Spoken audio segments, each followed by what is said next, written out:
professor, physician, epidemiologist. I am Dr. Sri Banerjee.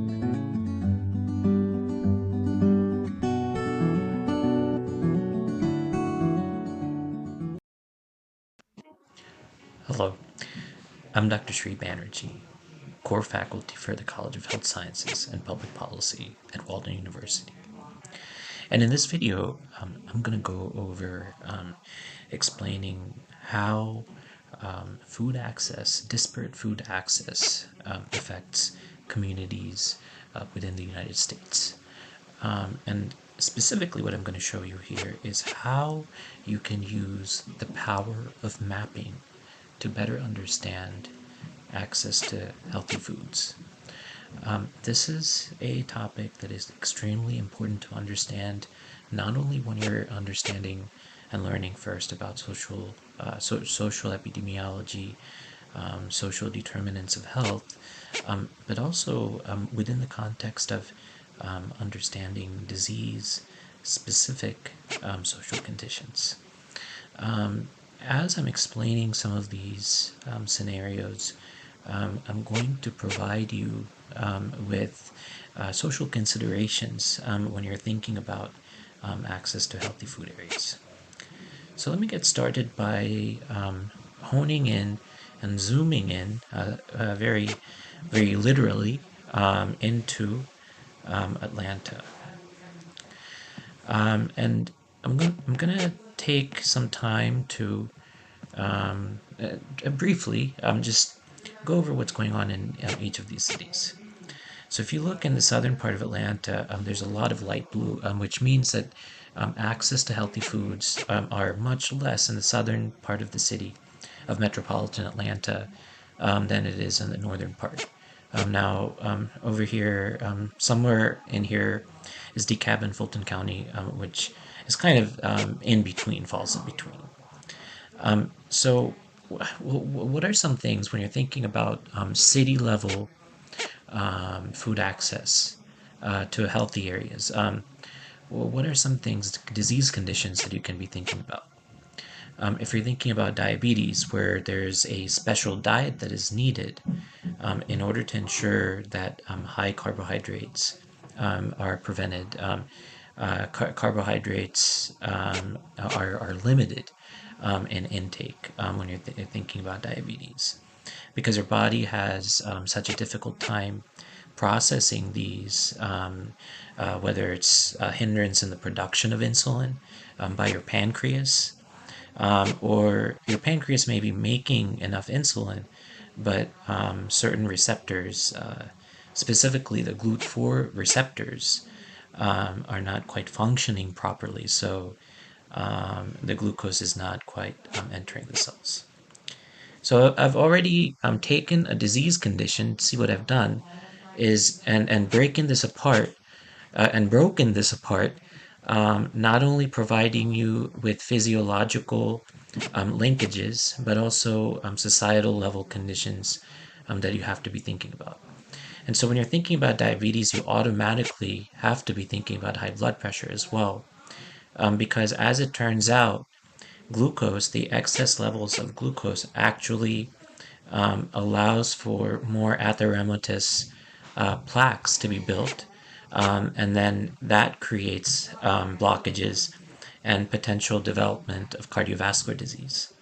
And that links us back to the number one cause of mortality in the United States, which is cardiovascular disease, which on a yearly level claims about 700,000 lives.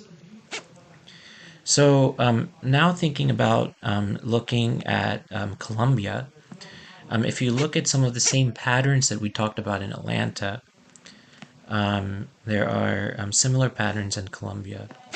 However, you don't see too many areas with as less food access as you see in Atlanta. In the northern portion, you do see more. So as we move up north to North Carolina, and then Virginia, and then let's look at Baltimore, because this is someplace. This is an area that I've worked in within the inner city. I actually went out into the communities and interacted with families and providing counseling and also ensuring that the individual had the proper resources in place within the home environment so that, for instance, if they just came back from the hospital from heart failure and they need rehabilitation, a lot of times those resources were more importantly provided within the home environment. Baltimore is a place where there's a lot of disparate access to not only food but housing insecurity and compounding a lot of these different social issues can create a difficult task for the patient to maintain good overall health. And this is what I witnessed firsthand within the clinics in the communities of Baltimore. So this shows that right in the center of Baltimore, there's a lot of very little access to healthy foods, and I've witnessed that actually. So just going up the coast, Philadelphia and New York also has very light areas, which is a reflection of low access to healthy foods. And then in the Pittsburgh area, there seems to be not as much deficiency in access. However, going out west into Youngstown and these areas on the border have difficulty with healthy food access. So, if we're zooming back out now and kind of getting an overall view of how healthy food access, or more specifically, lack of healthy food access contributes to chronic disease.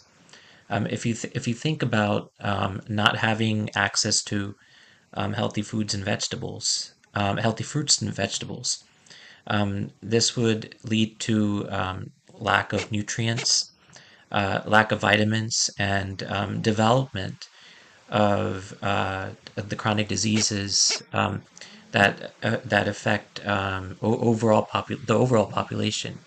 For instance, obesity is on the rise, and even childhood obesity right now is very much on the rise. And so these trends start with addressing upstream factors like social determinants of health, such as access to healthy food.